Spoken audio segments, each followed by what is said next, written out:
Hello. Hello.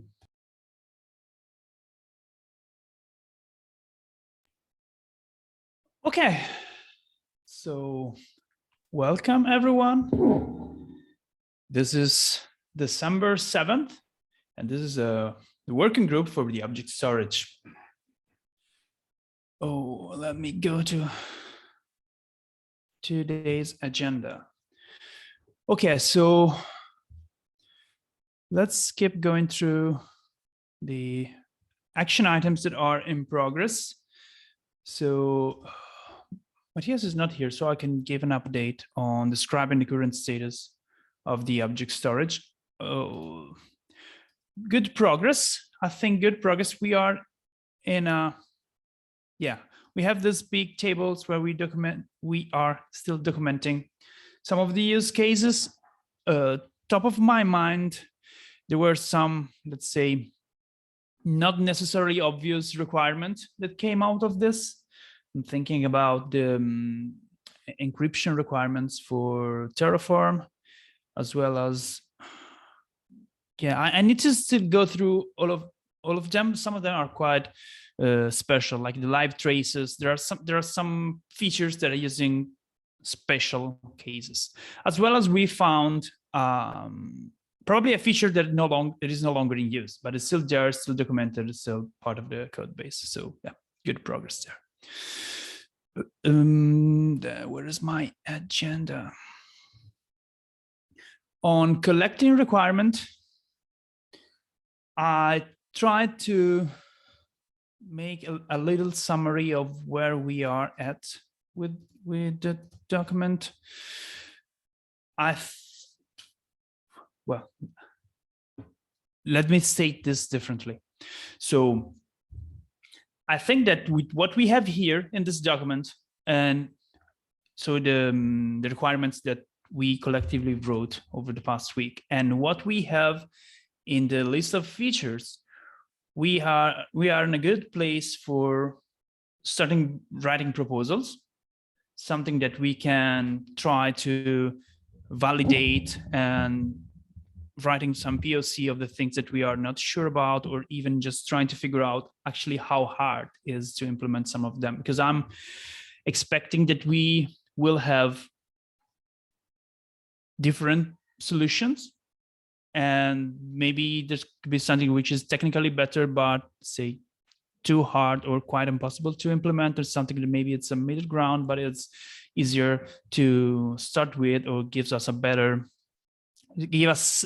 more iterative approach, something like this, right? So this is something that I think we are ready to start tackling.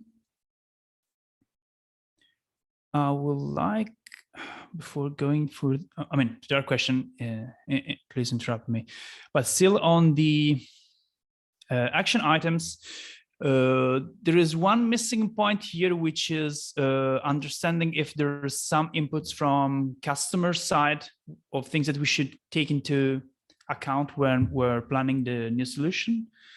So yeah, maybe this is time to make sure that we have those inputs if we want to take them into consideration.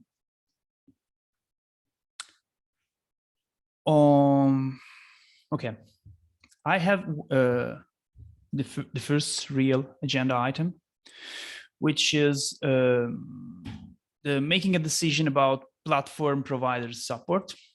So I was doing some kind of archaeology in the last week, and I found a very old comment, 1 year old, I think, that Sun made about basically making a decision about what we want to support, because we have direct upload and background uploads. For those that are not familiar, direct uploads is when things get uploaded by workers itself in transit when we upload something.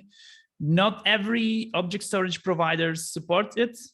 So there is this kind of backward compatible mechanism, which is background uploads, which means that the file goes straight to the Rails controller, and then Rails controller is uploading it. And is doing this asynchronously with a sidekick job. The problem is that if you have an HA solution that is not running on NFS, these things don't work at all because there's no shared storage between the sidekick node pool and controllers. But so I think we are not the people that should make this decision, but we should try to make sure that who can make the decision if we are going to deprecate and remove background uploads will make it in time for, say, deprecating in 15.0 so they can be removed in 16.0. So yeah, I mean,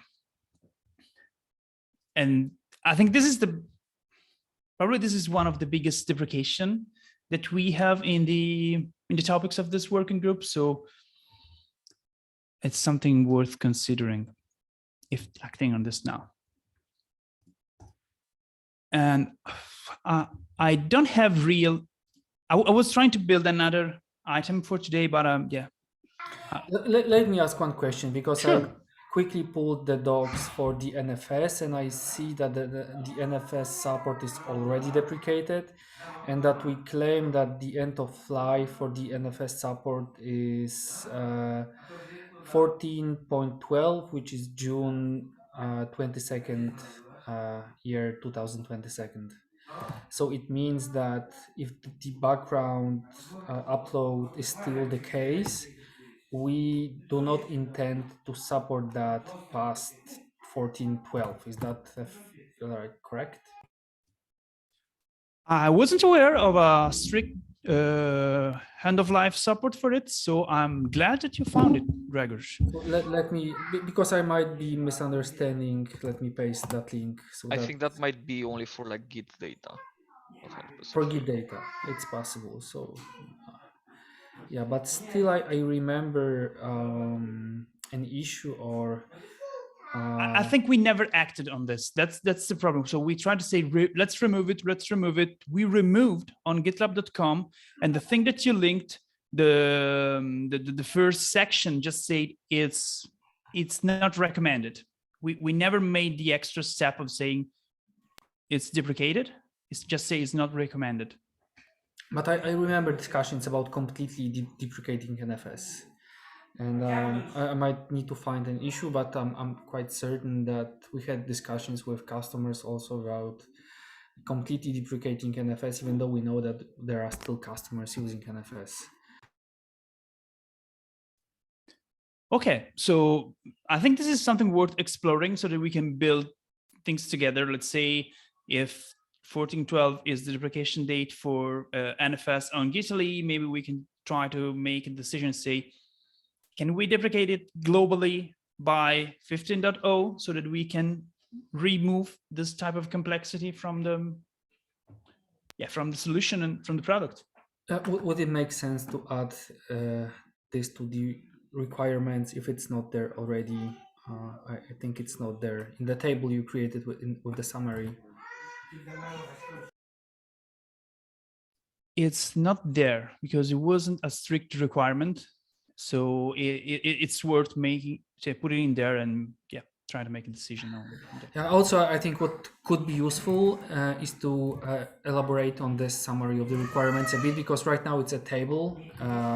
It's very difficult to understand what each entry means without searching through this topic in the issue, and perhaps having a summary with a few sentences explaining what a given requirement means could be useful. I think that might make sense.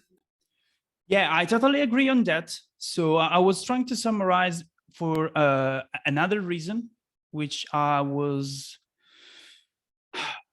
wanted to kind of make a proposal. And so I was making a list of things that I could collect from that document. So I do agree. I think it's time to start wrapping up this issue. And so if someone wants to keep moving on this one, I think it's it's the right time for doing this. I also want to say that compared to what we said initially, there are some, let's say, some of the things that we discussed are kind of hidden behind some of this requirement. So we're gonna just want to make an example. Let's go through them together, right? I mean, we are here, so I share my screen. So I mean, we build awareness around this. It is going to work. So offloading of data handling via workers. Well, this is the thing that where we say that we want to have direct upload by default enabled everywhere. For instance, this one, like, do we need to make it a requirement to offload data handling via workers specifically? Can it be any other component? Can we just say offload data handling off Rails? yeah, I mean, the thing is, yeah, this is something that I wanted to mention. This is why I say this was for something else. So we have workers code that is capable of doing this. It's already there. We could extract the code handling from there and building something new. This is not a problem. I mean, I think the right requirement is offloading data handling from the Rails controller, because we don't want to have the upload in the Rails controller. So absolutely fine in doing this. Let me try to explain why I was doing this first, so it want to make more sense. So I was trying to build up a proposal which is based on the current model that we have, and trying to make it, let's say, the minimum viable change to have this. And my idea was to try to figure out if what I have in mind makes sense with what we were discussing here. So very briefly, the idea was to make a POC based on the artifacts metadata, because artifacts metadata is an upload that is already happening right now, but it ends up on disk because of some limits of the current solution. So it was kind of building on, I don't know what is the link. There is an old link from Camille where it's proposing the introduction of an internal API, so that when we reach the point of uploading the artifacts metadata, which is a very specific point in the code of workers code base, instead of doing what we are doing today, we test this new internal endpoint asking for a pre-signed URL, and then we use the worker's ability to offload the uploads to object storage. So that basically my idea was that we can just change a little thing and try to see if this internal API idea works. And basically, something that I was discussing with other people in the company is that a technique that we are using in workers and Gitly itself is the ability to extract binaries from Golang code bases. So one idea could be, instead of starting straight with decomposition to build a new service, was to maybe we could decompose uploading into a binary so that workers can do exactly what it's doing right now. So it's asking credentials to Rails, because Rails controls the logic of where stuff is stored, authentication and things like that, and provides, and right now that gives you an API answer when it tells you what to do, where to put the stuff, right? So basically right now is Rails that is in control of what to do, but how to do it is implemented in workers. So an idea could be that when you need to upload something from Rails, which happens because we saw in the list of the current features that there are things that get uploaded starting from the Rails side, we could basically build the same information that we are providing workers, but instead of basically we can call our workers binary. It's not real. Okay, so we can get a smaller binary from workers like we do. Workers is based on several binaries that are handling specific tasks. So you have something that can inspect inside a zip file. They can inspect inside a zip file over object storage and things like that, right? So we could extract with the same logic that we have right now for uploading a binary that receives the configuration from Rails and uploads whatever it receives on standard input to object storage. I think I remember discussion where we considered doing something like that, where it's Rails that calls, shells out to open a binary. But I remember we decided against that, and I cannot exactly remember what context we made this decision in and stuff like that. I would need to refresh my knowledge of that. I remember that one of the arguments was that we might not be able to guarantee in the future that the latest binary is available on the web node, but it's probably not the case right now. Right now, the code is together. It's already bundled together, and they are monorepo, so the binary is there. Yeah, I can't remember this. The only thing that happened is that right now is not on the Sidekick nodes, on Sidekick pods, if when running on. Yeah, so I think it's something we can consider, and we can also find past discussions about that, because I'm quite certain we had them. But perhaps for now we should focus more on describing these requirements a bit better, and perhaps we can divide them into two groups, like must-haves in POC or the first iteration, and future nice-to-haves, because if we need to make a decision about the solution that will also enable us to build on top of it to provide support for future features. Yeah. And so the two set of requirements, something that we need right now and something that we might need in the future, might be useful. Yeah, I totally agree with you, Gregor, on this. So yeah, my point was just I wanted to test if this idea could stand the requirement, but I totally agree with you. It was just that we remove the less code we remove from workers, the less stuff we have to do. Was more focusing on the carrier wave aspect of the problem, which is extraneous to workers itself, right? So I totally agree. So if someone wants to go through the requirements, build them in a more structured way and more descriptive way, I'll be happy to help reviewing them, and then we can start making real proposals so that we can test them. Because I can take on this action point and do that. Thank you, Gregor. Really appreciate it. So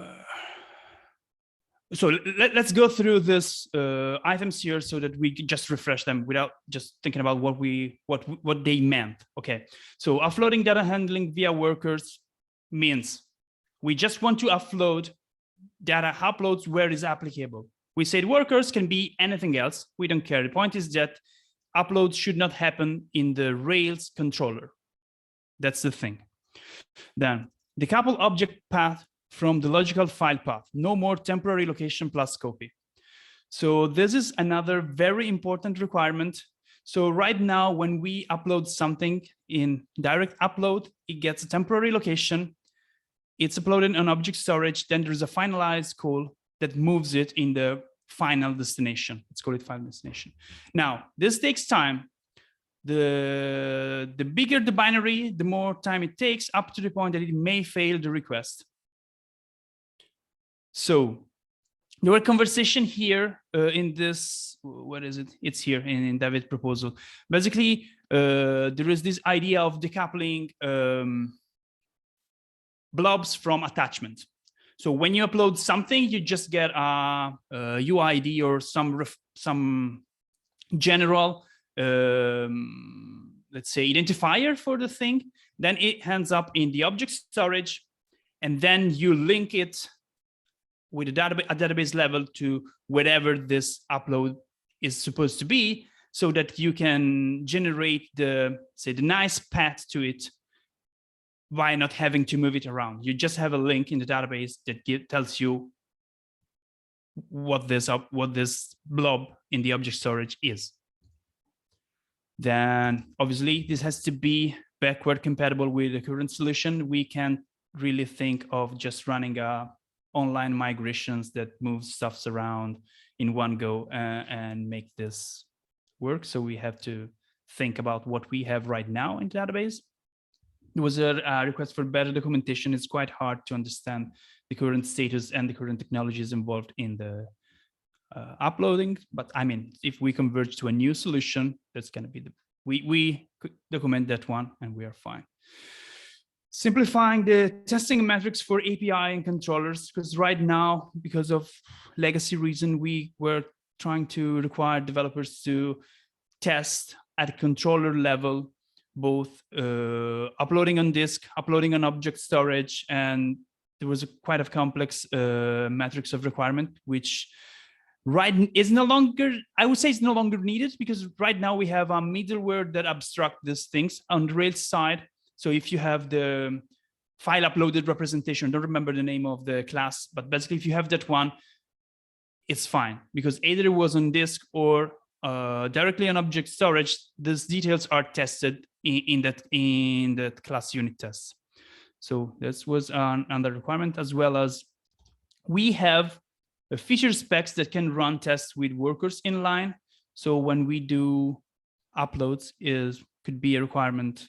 Some of them already have to write feature specs that can actually test if the end-to-end trip is working with workers doing the thing. If not workers, because we go another route, that new thing has to be in line, so that when we do feature tests, we can do a complete test from clients uploading something, and then this actually hits the object storage properly. There is this idea of if we end up having a restricted set of object storage that providers that we support, we should consider expanding our QA so that we are actually testing all of them. Because some of them are just on documentation, and we should make sure they are covered. This is very important, this is carrier wave removal. Decouple active model and object storage API. So no callbacks on object storage should go over, no callbacks on active model stuff should go to object storage, and deleting stuff, uploading stuff, or doing any type of API call, because they keep transaction open and they are a very big pain point that we have right now. So new solution should be decoupling those two things. Then I have here the requirements from the security side of it. I would say that all of them are already implemented in the current solution, but just it's I mean, Vitor, tell me, but my idea is that we should validate the final solution against those things. So making sure that there's no path traversal, it protects against arbitrary file read and write, permission being checked, and authentication always required, because we don't have uploads that do not require at least authentication. Yeah, you are correct. I just added them, so they are there. We don't forget about them, just to make sure, like, we don't forget about them. But you are correct, indeed. Yeah, same thing with geo. So there's no special requirement about geo. Just to keep in mind that geo exists, and we should not build something that is not compatible to it. Right now, geo is just moving object storage stuff manually. So, I mean, let's keep this in mind. And then there are 2 points that are still in discussion.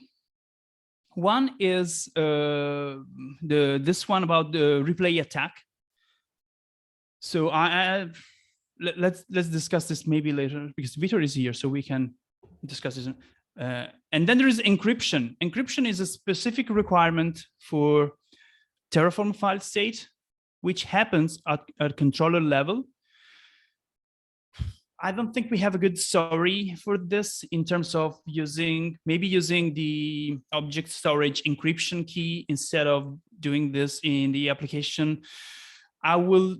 So talking about what Gregor was supposing, I will consider making this a second level of requirement. So maybe we migrate the Terraform state file at the end.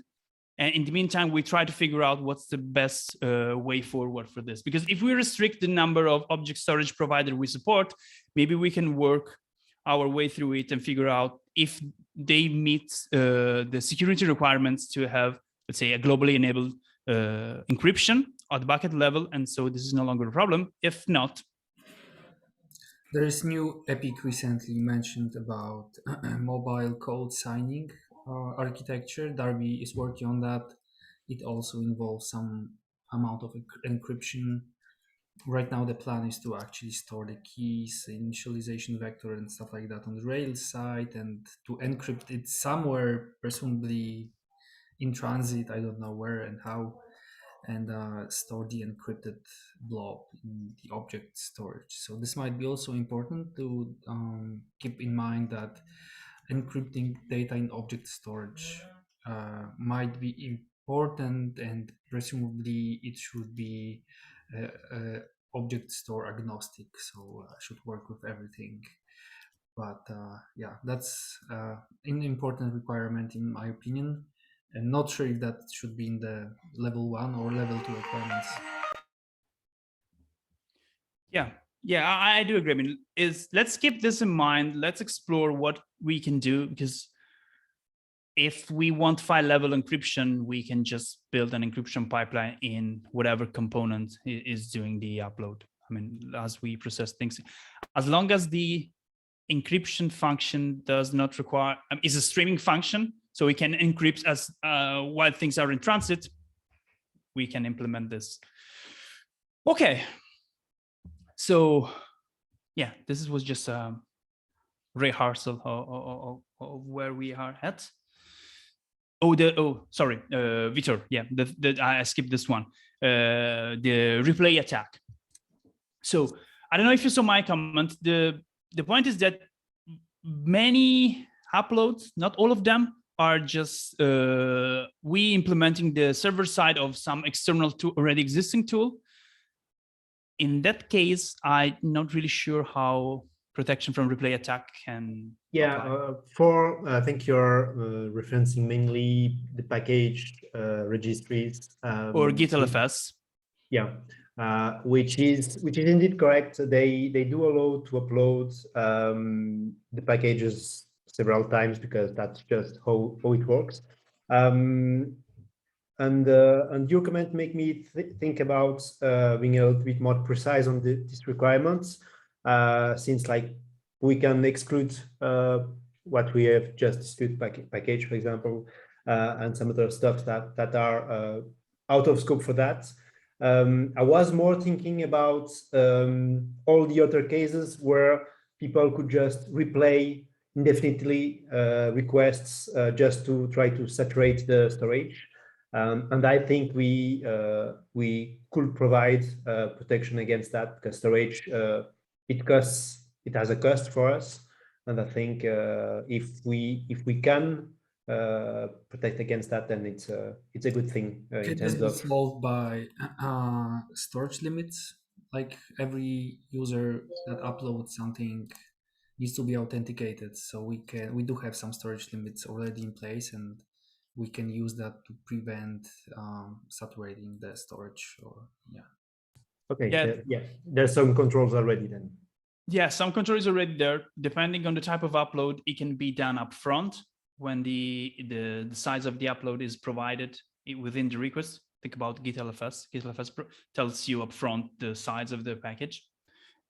Some of them are artifacts. Artifact is streaming content, so you can check at the end. So you may go above the limit with that single upload, but this will just lock your environment. So your ability to put something more on that. So yeah, this is a good point. Okay, I understood your point. Thank you.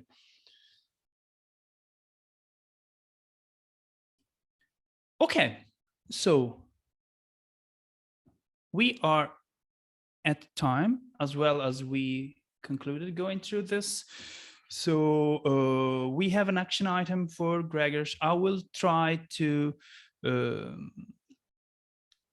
understand how we can move forward on the things that we are doing weekly. So the describing current status, trying to figure out what is missing there. I was chatting also with Marin, just trying to figure out what he needs from that effort, because there was also a need for say communicating outside the impact of this working group. So I will try to gather information there. So yeah, let's keep moving on this. If someone, I mean, my point is that I hope we will be able to start doing POC of stuff, let's say by the next week, or so that we can actually start testing some of the rough edges of what we want to do. What do you mean by POCs? Because I feel like right now we are still gathering requirements. We might want to brainstorm on a couple of solutions, score them, and then decide which direction is probably the best. And it might take actually a couple of weeks until we'll be able to select the solution we are happy with, and then to POC that perhaps a bit. So I don't feel like doing some POCs next week is feasible here. No, my point was a bit different, was that if we end up having solutions that goes in different direction, we can score them as well as we can grab more, let's say, insight on, because something may look good on paper, but then we start try to implementing and basically the whole application falls apart. So just taking I'm not talking about having something that works or something that is not even mergeable, but just trying to fit the idea in the current code and see, does it actually work? Can this be implemented? Just can give us. Is it even possible to fit something in the current code base? I think what is possible only is to ship some very small iteration and iterate on that to apply the strangler pattern where you actually, move things to the new architecture piece by piece. This is something like the composition group or the sharding team is doing right now. So we might. Yeah, but they started with POC. They started with POC that were just supposed to see. They had several options, and they were not sure about which one was actually implementable, because they had something that was a great solution on paper, but then when they started trying it with a POC, they said, no, it's too hard to implement. Yeah, of course, I'm not saying that POC, we should not do a POC, but it might be very difficult to come with a POC without having solutions described somewhere and scored. So without, even predicting where we are going, in which direction we are going, the POC might not be really feasible yet. Yeah, I mean, let's move with the requirement. I know that some people were working on POC even before we started this working group. So if they gather some knowledge out of it, it's still a valuable information. As well as there are many aspects of this code uploading and object storage part that are kind of obscure to many. So if they just get more familiar with the code base, I see the value on it. I'm not just say just waste 1 week doing something that we are going to throw away, but if this moves someone more familiar to the code we want to touch, it would just have better time contributing to the conversation together. Okay, thank you, Gregors. I really appreciate. I do. Yeah, we will score solution. We will build solution. So yeah. Okay, so thank you everyone for participating this week, and see you all next time. Thank you. Bye bye.